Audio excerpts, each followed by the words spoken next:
ரொம்ப நாளுக்கு அப்புறம் ரொம்ப ரொம்ப ரொம்ப ரொம்ப ஹாப்பியாக இருக்கேன். எதனால் அப்படின்னா, எனக்கு பிடிச்ச விஷயத்த நான் இன்றைக்கி பண்ண போகிறேன். என்னென்னா சாங் ரெக்கார்டிங் தான், வேறு ஒன்றுமே இல்லை. அண்ட் இன்னொரு விஷயம், நம்ம கூட எப்போவுமே வந்து யாரும் வந்து ட்ராவல் ஆக மாட்டாங்க. நமக்கு நம்ம தான் எப்போவுமே. ஸோ ஃபாஸ்ட் இஸ் ஃபாஸ்ட் அப்படின்னு சொல்லிட்டு லைஃப்பை மூவ் ஆன் பண்ணிட்டு போயிட்டே இருக்கோம். நம்மளுக்கு பிடிச்ச விஷயத்த செய்ய சொல்ல நம்மளுக்கு ரொம்ப ஹாப்பியாக இருக்கும். உண்மையாகவே அது எனக்கு இன்றைக்கி நான் உணர்றேன். இன்றைக்கி உணர்ந்துருக்கேன் ஃபர்ஸ்ட் டைம். இன்றைக்கி இல்லை, நான் சாங் எனக்கு பிடிச்சது சாங் வந்து சிங் பண்ணுறது பிடிச்சதுனால நான் எப்பவுமே ரெக்கார்டிங் போகிறது அவ்வளோ ஹாப்பியாக கிளம்பிடுவேன். எவ்வளோ கஷ்டம் இருந்தாலும் மறந்துட்டு போயிடுவேன். என் முன்னாடி யார் இருந்தாலுமே, எதிரியாக இருந்தாலும் யாராக இருந்தாலும் அதை கண்டுக்கவே மாட்டேன். ஏன்னா எனக்கு பிடிச்ச விஷயத்த யாருக்கும் தொல்லை இல்லாமல் எனக்கு பிடிச்சத எனக்கு அழகாக நான் பண்ணுறத நான் பண்ணிட்டு போயிட்டே இருக்கேன். அவ்வளோதான். ஸோ எதுக்காகவும் யாரையும் நம்பி இருக்கணும்னு அவசியமே இல்லை. யாரையும் நம்பவே தேவை கிடையாது.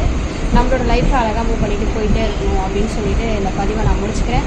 ஸோ ரெக்கார்டிங் முடிச்சுட்டு உங்களுக்கு கண்டிப்பாக வந்து சின்னதாக ஒரு கிளிப்பு வந்து நான் இன்ஸ்டாலே நான் போஸ்ட் பண்ணுறேன். ஸோ உங்களோட சப்போர்ட்ஸ் எனக்கு கண்டிப்பாக வேணும் அப்படின்னு சொல்லிட்டு இந்த பதிவு முடிச்சுக்கிறேன்.